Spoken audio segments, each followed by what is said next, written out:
Olá pessoal, está começando mais um episódio do Cast for Closers, seu podcast para dominar inside sales e colocar suas metas no bolso. Novembro chegou com ele o final de ano e a gente tem algumas surpresas para vocês. Nós faremos 2 episódios, um deles vocês já estão acostumados a receber no final de ano, o outro não. O primeiro, sim, viajamos muito, fomos de Fortaleza, Rio Grande do Norte ao Rio Grande do Sul esse ano pelo Brasil. Eu vou contar um pouquinho das viagens, do que eu vi no estado brasileiro, tanto de prospecção quanto do relacionamento ali, né? Como o Brasil está se comportando em vendas, boas práticas, por que o brasileiro está se atentando, o que ainda é dificuldade no país. E o segundo ponto, segundo episódio especial de final de ano, aquele que a gente encerra o ano.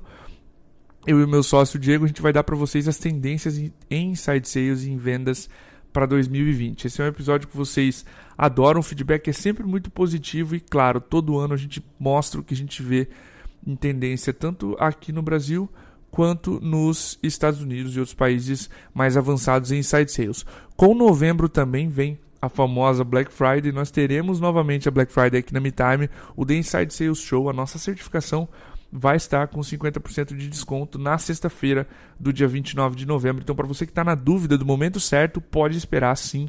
Nós estamos recomendando porque o curso vai estar com um desconto bem atrativo. O tema desse episódio de hoje, mergulhando de vez nele, é produtividade e gestão do tempo para gerentes comerciais. A gente sabe que produtividade de times comerciais é um problema, mas o gestor ou gestora comercial normalmente procura a gente aqui na MeTime dizendo: eu estou com dificuldade para gerir meu tempo, para priorizar o que eu devo fazer na agenda. E justamente para falar sobre esse tema, um amigo pessoal, alguém que a gente sabe que manja muito disso, o Gustavo Broilo, gerente comercial na Resultados Digitais. Então vai ser um episódio muito prático, o Gustavo tem bastante conteúdo, pessoal. Eu recomendo que você, gestor, gestora comercial, pegue seu papel, sua caneta, abra o seu aplicativo aí de anotações se você estiver ouvindo no celular e anote o que ele for dizer, ok? Nós vamos falar do líder comercial, da pessoa imediatamente acima dos vendedores. Cada um chama de um nome, cada empresa tem uma denominação. Na própria Resultados Digitais é coordenador comercial e o gerente está acima, mas quando a gente mencionar gerente comercial, líder comercial, enfim, é a primeira camada de gestão, quem está acima dos vendedores. Gustavão, agora sim, seja muito bem-vindo, teu primeiro episódio com a gente aqui, fica muito à vontade para se apresentar, enfim, seja muito bem-vindo ao Cast for Closers. Bom, primeiro, obrigado, Diego, obrigado bastante pelo convite. Eu sou fã de carteirinha do Cast for Closers, ouço todos, faço questão de colocar na minha rotina não só o Cast for Closers, mas também a newsletter da MeTime, que para mim é uma das melhores do Brasil. Então, obrigado cara. Pelo convite. Vocês são feras e o que eu puder complementar aqui e ajudar, eu sempre vou estar à disposição. É a primeira gravação, espero que tenham outras, mas depois de enrolar por um bom tempo, acho que estava mais que na hora de a gente bater um papo. Tava. Eu sou, só para me apresentar, eu sou gerente comercial na RD, eu estou na Resultados Digitais desde 2014, quando a gente tinha 30 pessoas na empresa. Grande parte dessas pessoas eram do time de vendas, mas ainda era muito pequeno. Comecei como SDR, virei vendedor, depois de uma longa semana como SDR. Fiquei 1 ano vendendo, depois virei coordenador comercial, ou seja, isso que a gente está falando da primeira camada de gestão, e depois fui promovido para gerente comercial, onde eu tenho um time de 4 coordenadores hoje, que eu agradeço todo dia por ter, porque são caras muito feras e pessoas que eu admiro bastante, assim. Eu estou na RD há 5 anos e meio, então isso é uma outra coisa que é um achievement pessoal muito legal, assim, eu me orgulho bastante de estar tanto tempo na RD. Pode parecer pouco, mas hoje em dia a gente sabe que 5 anos e meio numa mesma função, numa mesma empresa, é um achievement, é uma conquista legal e ainda vejo que tem bastante caminho para mim aí pela frente. Sensacional, Gustavão. Cara, mergulhando direto no episódio para a gente ser o mais prático possível para a audiência. Para a gente começar a nivelar a base de trabalho aqui, de conhecimento, uma das reclamações que eu mencionei ali logo no começo eu tenho muita dificuldade em gerir meu tempo, em me organizar. Enfim, a lista de coisas que um coordenador, uma coordenadora comercial precisa fazer parece que só aumenta. Para nossa audiência conseguir priorizar bem, quais são, cara, tu diria os pilares assim, que um bom gestor comercial, uma boa gestora comercial precisa ter? Boa, Diego. A gente sempre fala que antes da gente falar de gestão de tempo, tem que estar muito claro na cabeça de um coordenador comercial, de um gestor comercial, quais são as suas responsabilidades, né? O que que vem na mochila de você ter uma primeira liderança. E aí eu costumo sempre separar em algumas responsabilidades. Algumas coisas são importantes você ter na sua cabeça, que no primeiro ponto de todos, e na minha opinião, o mais relevante, é um coordenador comercial, um primeiro líder, a principal responsabilidade dele é suportar o desenvolvimento dos seus ICs, dos seus vendedores. E aí tem uma série de coisas que entram nisso, eu vou deixar para a gente falar um pouco mais para frente, mas tem treinamento, desenvolvimento, tem que ter um interesse genuíno em desenvolver as pessoas, esse é o primeiro pilar de todos, e normalmente é onde o primeiro gestor mais erra, né? Ele começa na gestão querendo implementar a sua forma de vender, principalmente se ele subiu de vendedor para gestor na mesma empresa. O segundo pilar, gestão de pipeline. O que eu quero dizer com gestão de pipeline? Eu estou falando de gestão dos seus deals, gestão das suas negociações, gestão do que seu time está gastando tempo, com quem vocês estão negociando. Então, tem uma série de coisas também dentro de gestão de pipeline. Esses dois, na minha visão, são os mais importantes, mas tem outros dois que também são tão relevantes quanto, que é gestão de indicadores operacionais, então os números da operação, o que você tem que olhar, o que você deve ver, que conclusões você tira em cima de cada um desses números, desses KPIs, enfim. E por último, gestão pessoal, que muitas vezes a gente não enxerga como trabalho, tem muita gente que eu converso que não dedica tempo para isso, mas é super importante para um coordenador, para um IC, e isso para qualquer profissional, que é gestão do seu próprio desenvolvimento, seu planejamento, seu aprendizado pessoal. Isso também tem que ser visto como trabalho, isso também tem que ser visto como uma responsabilidade de um profissional, tá? Então, esses são normalmente os 4 pilares que a gente separa a atuação de um coordenador na RD, tá, Diego? Pelo menos assim, é o que eu enxergo como sendo mais relevante para essa função. Ótimo, gostei de todos os pontos. Sim, tu mencionou um que aconteceu aqui, tá? Especialmente a Petra, nossa vendedora, ela comenta no episódio que eu entrevistei Sim. que aconteceu assim do Rui passar as dicas que ele mesmo tinha como vendedor, enfim, e de passar o seu modo de gerir os deals, e isso não funcionou para ela. Ele postou um Uhum. post lindo no LinkedIn, todos os aprendizados que ele teve, e ele aprendeu demais com os vendedores e justamente aceitando as diferenças e não impondo o seu ritmo ao deles. E, Perfeito. cara, destravar o trabalho humano, nós somos seres humanos, somos imperfeitos, isso que tu mencionou de suportar o desenvolvimento dos vendedores é muito legal, porque é uma das principais formas de você destravar o desempenho do time todo, que é onde você deixa de ser o vendedor, passa a coordenar um time e destravar o desenvolvimento pessoal e, claro, profissional deles, faz com que a tua curva de aprendizado seja maior e a curva de desempenho da organização desse time comercial decole mais rápido. Então, pô, obrigado, ótimos pontos. Exato. A pergunta de follow-up que vem natural é, cara, me ajuda a mergulhar nesses 4 pilares e entender na tua cabeça como eles funcionam, por que são 4 pilares tão importantes, enfim. E agora sim, você que está com a sua caneta e seu papel na mão, presta atenção no que o Gustavo vai trazer de subsídio, de insumo aqui, especialmente nesses 4 pilares, cara. Ajuda a gente a mergulhar em cada um deles. Claro, claro. Poxa, com o maior prazer. Eu falo sobre isso todo dia, é minha função também.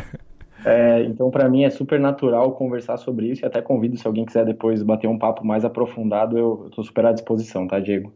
Quando eu falo de suportar o desenvolvimento dos ICs, eu estou falando de ajudar as pessoas do seu time a evoluir. Então, quando a gente olha para um profissional e fala de evolução, assim, para mim, os 3 principais pontos que estão dentro de suportar o desenvolvimento deles primeiro, alinhamento de expectativa com seus liderados. Quando eu falo de alinhamento de expectativa, muitas vezes um gestor ele menospreza isso. Ele acha que, putz, eu fui promovido porque eu tenho mérito nisso, eu fui um bom vendedor, então todo mundo já me reconhece, vamos tocar o bumbo, vamos fazer o negócio rodar, vamos embora. Ele começa a implementar a forma dele de fazer, igual você citou o Rui e a Petra, e não é assim que o negócio funciona. Você precisa entender o que cada pessoa do seu time valoriza, como ela funciona, o que ela gosta, o que ela não gosta em termos de gestão, em termos de trabalho, quais são os pontos fortes delas, quais são as dificuldades que ela tem, onde ela se sente insegura para você conseguir atuar e trabalhar. E principalmente, igual eu falei, de quais são os pontos fortes, que muitas vezes a gente fica concentrado em consertar os pontos fracos e não em Sim, potencializar os sim, pontos fortes. O que na prática é talvez a principal alavanca que a gente, como gestor, tem que puxar nas pessoas, assim, de ajudar elas a potencializar aquilo. Então, quando eu falo de suportar o desenvolvimento, esse é, assim, baseline do negócio, alinhamento de expectativa. A conversa franca, a conversa difícil, muitas vezes, que é qual que é a sua expectativa comigo, qual que é a sua expectativa com o seu trabalho, o que que você quer, qual é a sua visão de futuro, como que você gosta de ser gerido, o que você não gosta. E também, lógico, não é só aceitar, você também tem que mostrar o que você tem de expectativa, como perfeito. você gosta de trabalhar. Então, muitas vezes eu estou sentado com um vendedor meu que ele fala, eu não gosto de feedback, vamos supor. Acho difícil isso acontecer hoje em dia, Diego, mas acontece. Mas, enfim, e você sabe que feedback é uma das principais ferramentas de evolução, de desenvolvimento. E se você entende que aquilo é ponto-chave para a execução da sua função, você tem que colocar, não, entendo que você não gosta, mas como a gente pode fazer isso funcionar? Porque o feedback ele não é uma coisa negativa, ele é um compromisso com a evolução. Então você tem que também, da mesma forma que você ouve o seu IC, você também tem que colocar para ele quais são as suas expectativas e como você gostaria de gerir o time e se essa pessoa se encaixa ou não naquela construção que você está fazendo, tá? Então, esse para mim, é o primeiro ponto. Uma conversa informal, num primeiro momento, é ótimo, mas é legal levar isso para algo que seja documentado, formalizado e claro para todo mundo, para que você sempre tenha que reforçar esses pontos e até mesmo recontratar eles, se for necessário, depois de um tempo, tá? O segundo ponto, quando eu falo de suportar o desenvolvimento, eu estou falando de coaching. Isso é muito comum, palavra mainstream no mercado, mas assim, não pode menosprezar. Coaching, desenvolvimento, um gestor, quando ele está nessa função, quando ele exerce essa função, ele tem que ter compromisso com a evolução das pessoas. Ele tem que ter prazer em fazer as pessoas do time dele evoluir e, quem sabe, serem muito melhores do que ele naquela função. E a principal ferramenta para você construir isso, além do que a gente já falou de feedback, alinhamento, é o coaching. É você conseguir direcionar o desenvolvimento das pessoas, fazer boas perguntas, ajudar eles a chegarem em conclusão, não ser tão diretivo muitas vezes, mas estar comprometido com o desenvolvimento pessoal dele. E o coaching, ele não é necessariamente só uma conversa subjetiva. Tem muita gente que acha que coaching é uma conversa subjetiva sobre propósito. Não. O coaching, ele Uhum. também é operacional. O coaching também é ouvir as calls de um vendedor seu e dar o caminho para ele, parar, questionar onde ele errou, o que ele poderia ter feito diferente, ser bem prático nisso, assim, sentar junto com ele durante 1 hora do dia, vamos botar uma call para rodar de diagnóstico, de avaliação, que é onde você tem mais dificuldade. Vamos parando a call e entendendo o que você poderia ter feito diferente, qual pergunta você poderia ter conduzido, que gancho você poderia ter puxado e que você não puxou. Então, isso também é roleplay, treinamento, tudo isso está nessa bagagem de coaching que a gente está falando. Então, esse é o segundo tópico de desenvolvimento que eu julgo importante. E o terceiro, para um gestor, é construção de time, Diego. Tem muitas outras coisas aqui embaixo, mas não adianta você ter um bom relacionamento com uma pessoa, você gerir, por exemplo, 8, 9, 10 pessoas, e você ter um bom relacionamento com uma, ou uma pessoa entregar 200% da meta dela e sustentar a entrega do seu time, e as outras 6, 7 tiverem dificuldade de lidar com você. Então, não tem sentido algum nisso. A gente precisa fazer com que o nivelamento da operação seja alto e é assim que a gente escala uma empresa. Assim. Eu não posso ter uma ou duas pessoas que sustentam a minha meta. E construção de time não é só nivelar, mas é também fazer as pessoas saberem trabalhar em conjunto, saberem se ajudar. O Leandro até cita isso no Cast for Closer dele, o Leandro Moura, que Uhum. ele fez uma matriz SWOT com o time dele, e aí o que apareceu como ponto forte foi o team player mesmo, assim, como o pessoal trabalha junto. E às vezes um vendedor ir lá e falar, poxa, eu vou passar uma call para alguém que não fez, que foi o exemplo que o Leandro fez. Cara, é exatamente isso que eu estou querendo dizer quando eu falo de construção de time. É ter é ter pessoas que se ajudam e entender que o todo ele é maior do que o indivíduo, sempre, tá? Esse, quando eu falo de gestão de pipeline, aí a gente começa a entrar mais na parte operação de vendas, né? Eu gosto de falar qual que é o propósito da gestão de pipeline. O propósito da gestão de pipeline, Diego, é dar previsibilidade para o negócio, tá? Não Uhum. adianta. O que eu costumo sempre falar para os gestores de vendas, diretores de venda que vêm conversar comigo, ou até mesmo o vendedor, se eu te der R$ 10.000 na mão, onde você vai botar esse dinheiro para você ter, enfim, 10% mais venda? Se a gente não sabe responder essa pergunta, principalmente quando eu estou falando de vendas, de qual é o canal que me traz mais receita, qual lead é melhor eu trabalhar, enfim, e aí tá errado. E quando eu falo de gestão de pipeline, essa é talvez a função ali principal na operação de um coordenador. O que tem dentro de gestão de pipeline? Por que a gente está falando tanto disso e por que isso é tão comum? Primeiro, deal review. Tá? O que é deal review? Muita gente fala de pipeline review, gestão de pipeline. Eu não gosto muito de pipeline review, Diego, porque muitas vezes a gente perde tempo fazendo isso, principalmente num business como a RD, em que o ritmo é muito acelerado, a evolução é muito grande, as pessoas também têm um ritmo de trabalho muito grande, e eu me orgulho bastante disso até. Quando eu falo de pipeline review, muitas vezes eu vou deixar para fazer isso num one-on-one com um vendedor. Aí eu tenho um one-on-one por semana. Aí passou uma semana inteira, eu vou bater de novo todos os os deals do pipeline dele. Aí eu perdi uma semana onde eu poderia ter gerado valor, ajudado o vendedor no meio tempo. Então eu gosto de deal review. Qual que é a diferença? É deal a deal. Aparecer um deal novo, eu vou sentar com o vendedor, vou conversar com ele. Independente de qual seja o horário para isso, o tempo para isso, o gestor ele precisa estar conectado com o pipeline dele, conectado com as negociações que estão rodando, conectado com a meta dele o tempo inteiro. Então, se tem um deal que sustenta 20%, 10% da meta dele, se for 3:30 da tarde e não está no meu horário do one-on-one com o vendedor, não tem problema. Eu tenho que sentar do lado dele e falar, cara, qual que é o próximo passo desse deal? Qual que é o time frame dele? O que a gente precisa fazer para ele evoluir? Com quem você está falando? O que a gente precisa conectar para conseguir dar um próximo passo nesse deal? O que eles já tentaram historicamente fazer e que não funcionou? Com quem você está falando lá dentro? Quais são os entregáveis dessa pessoa? Pelo que ela é medida? Então, fazer um review que vai ajudar você a avançar esse deal para o fechamento, mais um por um, Diego. Maravilha. Deal a deal, tá? Bom, Diego, depois de deal review, aí a gente começa a falar um pouco mais sobre outros dois tópicos que são importantes de gestão de pipeline, que é App Rigor, nada mais, nada menos do que a atualização dos deals em tempo real. Então, normalmente uma operação de vendas, ela tem uma ferramenta que sustenta a sua operação, o famoso CRM. Então, tem uma série de CRMs no Uhum. mercado e a responsabilidade do vendedor para dar previsibilidade para o negócio é manter todos os deals atualizados sempre. A gente costuma falar aqui na RD que disciplina é um dos principais pontos de um vendedor e disciplina é liberdade sempre. Então, manter os deals atualizados, manter o próximo passo, a data de previsão de fechamento, o valor do deal, tudo isso ajuda o gestor a priorizar o esforço dele em alguns deals junto com o vendedor e também ajuda a gente a ter previsibilidade de qual deal vai fechar, quando, o que a gente tem de pipeline para esse mês, para o próximo mês. E facilita muito o trabalho de um gestor quando ele consegue conduzir o time dele para a disciplina, para o App Rigor, que a gente chama que é atualizar o CRM em tempo real. E essa é uma dor de cabeça para muitos gestores de Muito, vendas, muito mesmo.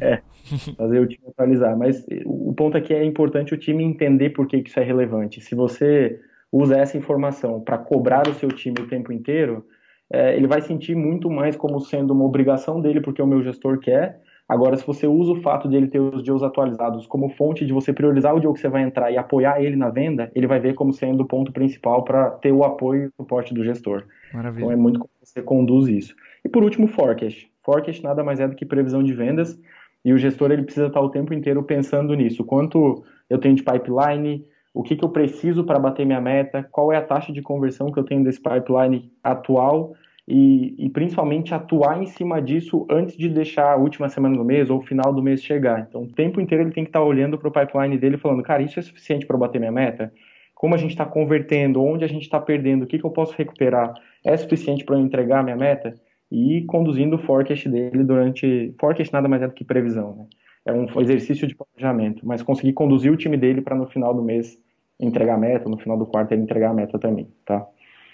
E por último, os dois últimos tópicos que eu vou passar um pouco mais rápido, eles são importantes, mas acho que os dois principais a gente já falou. Gestão de indicadores operacionais de venda. Quais, na minha opinião, Diego, são os principais? Geração de oportunidade. Então, da onde está vindo a oportunidade? O que está fazendo entrar mais deal no meu pipeline? Quanto o vendedor está prospectando? Isso é uma coisa que a gente puxa muito aqui no time, a prospecção por conta própria. O vendedor ele é responsável pela meta vindo de marketing ou não vindo de marketing. Perfeito. Independente de onde venha isso, esse deal. Então, geração de oportunidade. Quantas oportunidades por dia por vendedor a gente tem? Onde a gente precisa incentivar o time a trabalhar mais?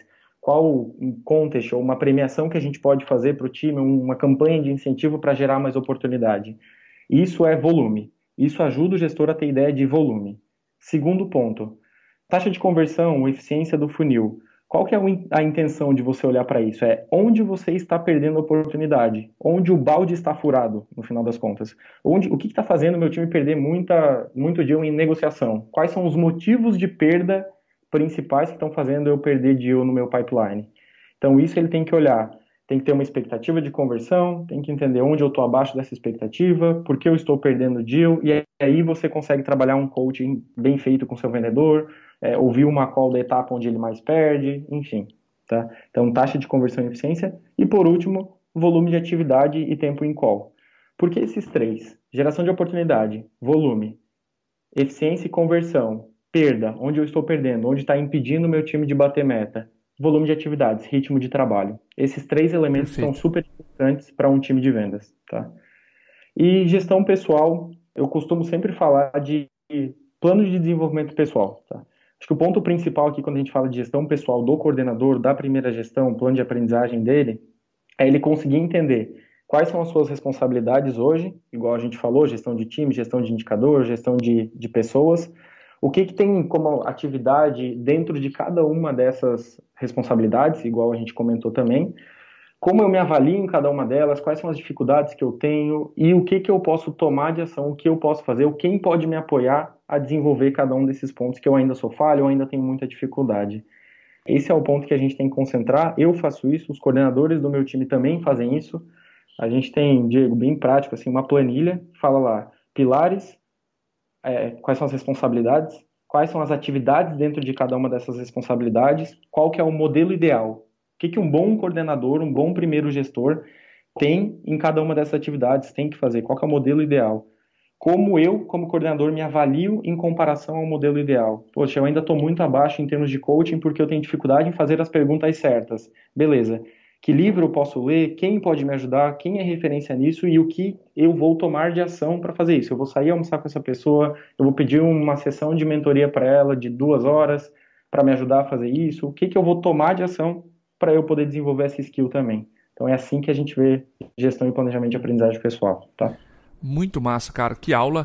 Para você que está ouvindo, foram 4 pilares e a gente destrinchou aqui os 4, né? Desenvolvimento pessoal, treinamento do time, enfim, gestão de pipeline, gestão de indicadores e esse último, gestão pessoal, a sua própria arte. Gustavão, eu queria entrar no terceiro ponto aqui, minha terceira dúvida, que é, saindo desse aspecto operacional, que é igualmente importante, tá?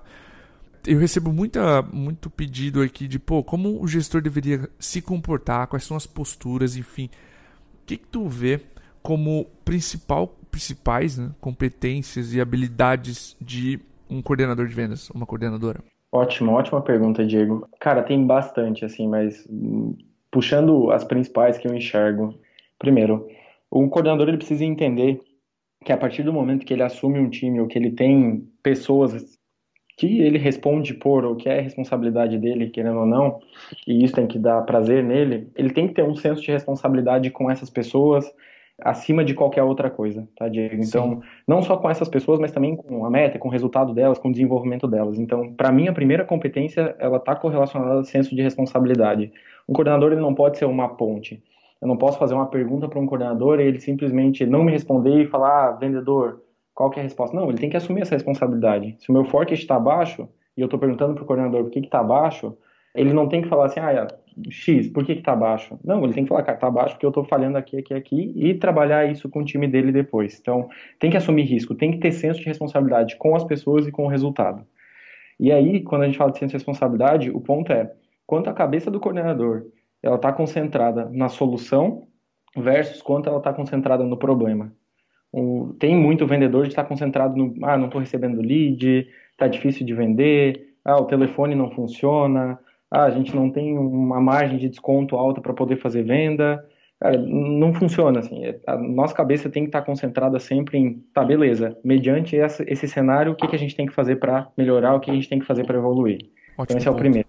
Segundo, igual eu falei antes, Diego, disciplina. Disciplina para tudo. Disciplina para o CRM, disciplina com a sua meta, disciplina com os seus vendedores. O gestor ele sempre dá exemplo e o time é sempre reflexo do coordenador, do gestor dele. Então, esse é um ponto que para mim é relevante e non-negotiable. Não tem negociação quando o assunto é disciplina, tá? A Camille falou um pouquinho disso e eu concordo muito com ela quando ela fala de autogestão e autoconsciência da OMI, né? Isso é um ponto Isso. importante quando a gente fala de camada de gestão. Quanto mais você sobe na sua carreira, mais você tem que entender que o seu desenvolvimento, a sua evolução, ela depende de você. Igual ela comentou até, eu lembro que eu ouvi e isso ficou marcado para mim. Quando você está na função de gestão, você o tempo inteiro está sendo observado, mirado e julgado, e tudo bem, e faz parte. O ponto é que muitas vezes você vai receber menos feedbacks do que você estava acostumado a receber. E aí você precisa ter essa autogestão e autoconsciência para entender o que você tem que evoluir. E ela foi muito feliz quando ela comentou isso no Cast for Closers dela, e eu concordo 100%.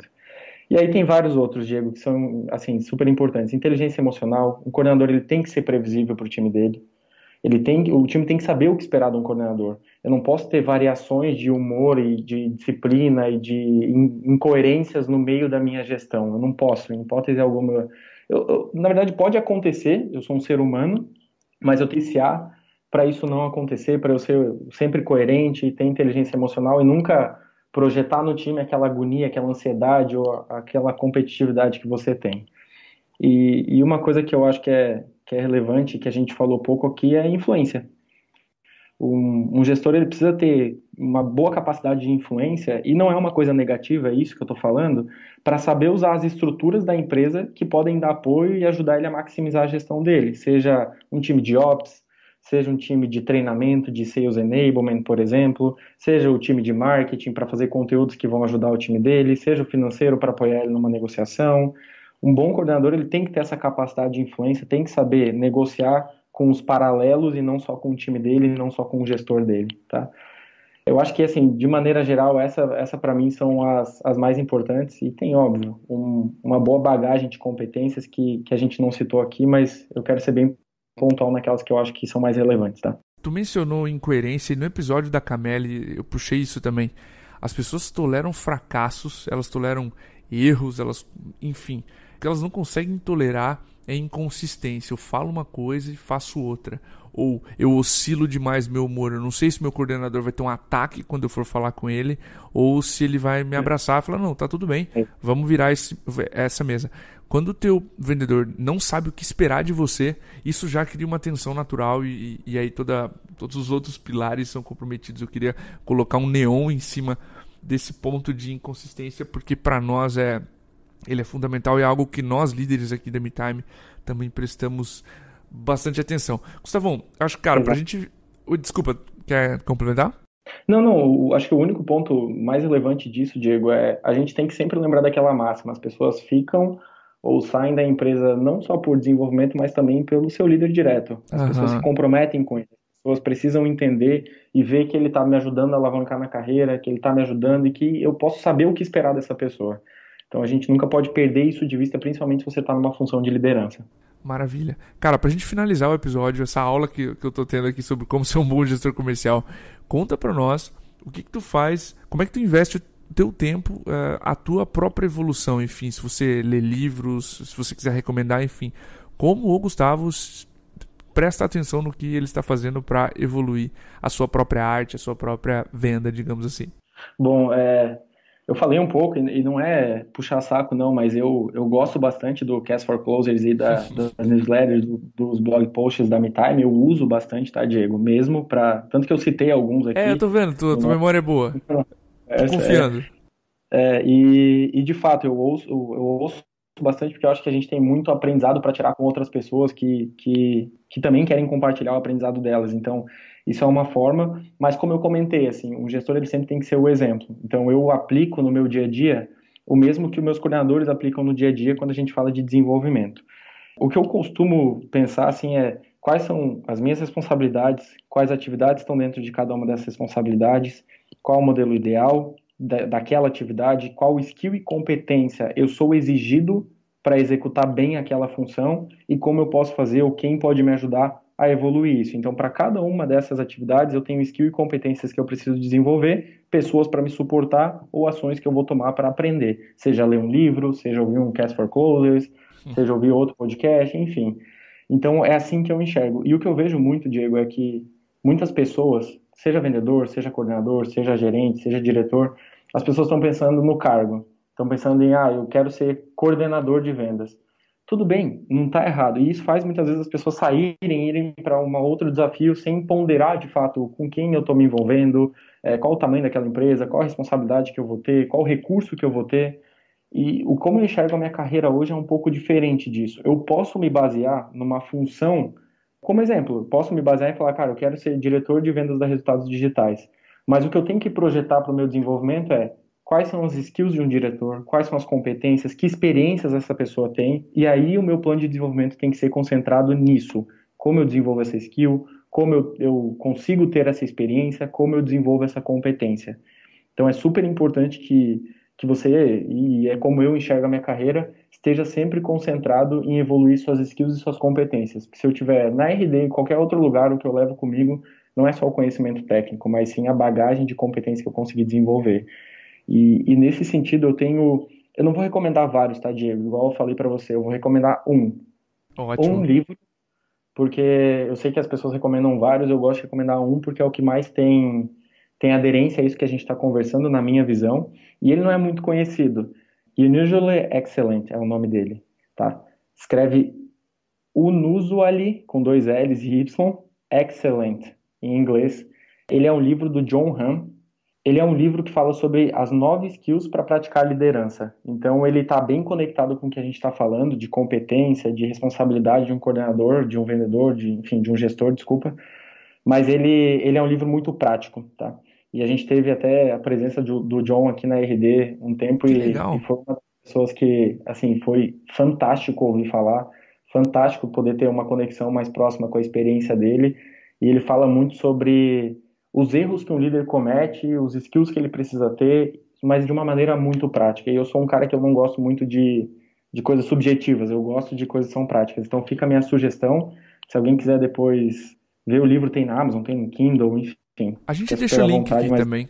show, ótimo. É um baita livro, eu recomendo para todo gestor, seja a primeira liderança ou seja gerente, diretor comercial, tá? Maravilha. Gustavão, cara, só tenho a te agradecer pela aula que você deu aqui, por todos os insights práticos, por aprofundar. Fazia tempo, a gente tinha conversado já com vários gestores aqui. Começou lá com a Karen. A gente trouxe a Karen aqui pro Cast for Closers e, enfim, entrevistei ótimos gestores aqui sobre outros temas, mas fico feliz que a gente conseguiu mergulhar e ser muito prático nesse aqui. Eu tenho certeza que vai ser um hit. Para você que está ouvindo esse episódio e quer conversar com o Gustavo via LinkedIn, enfim, Gustavão, diz como a pessoa te acha e, enfim, fica à vontade para dar um abraço final aí na audiência. Lógico, Diego. Primeiro, obrigado de novo pelo convite. As pessoas me acham tanto pelo LinkedIn, pode me adicionar e mandar uma mensagem por lá, mas também pelo meu e-mail da RD, que é o meu nome, ponto sobrenome, então gustavo.broilo, @resultadosdigitais.com.br. Se eu puder apoiar, enfim, qualquer pessoa ou aprofundar um pouco no que a gente conversou, eu sou super, super aberto e super transparente para a gente poder bater um papo, tá? E de novo, Diego, obrigado, cara. Obrigado demais pelo convite, é um prazer estar aqui. Cara, que demais. É isso aí, pessoal. Valeu, um grande abraço, até o próximo episódio.